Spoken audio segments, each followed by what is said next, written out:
На повестке дня очередного заседания сессии парламента только один вопрос – рассмотрение внесения изменений в Конституционный закон Абхазии о выборах президента Республики Абхазия. Согласно проекту закона, из-за большого количества выдвигаемых кандидатов на должность президента и вице-президента Абхазии было предложено сократить текст избирательного бюллетеня с биографическими данными.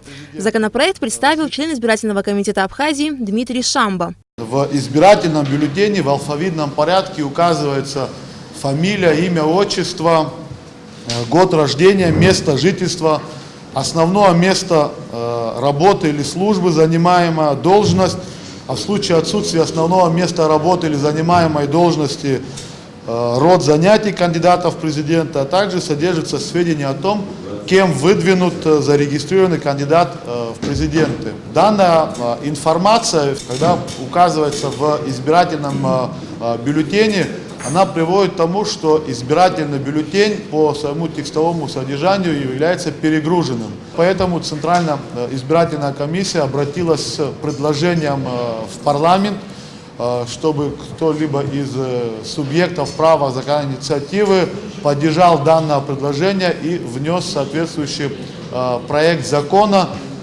который предусматривает исключение из бюллетеня биографических данных кандидатов в президенты. Комитет по государственно-правовой политике парламента Абхазии, ранее изучив представленные поправки, дал положительное заключение, отметив его соответствие к Конституции Республики Абхазия. В ходе изложенных мнений и обсуждения законопроекта принял решение о включении его в очередное заседание сессии. Поддержали единогласно. Также по данному проекту правовой и аналитический отдел дал свое заключение о соответствии его действующему законодательству, Конституции и правилам юридико-технического оформления. Законопроект о внесении изменений в Конституционный закон Абхазии о выборах президента Республики Абхазия депутаты парламента приняли во втором окончательном чтении. Таким образом, в избирательных бюллетенях будут указаны только фамилии, имена и отчества кандидатов на должность президента и вице-президента Абхазии. Алика Трапш, Алексей Агухава, Абхазское телевидение.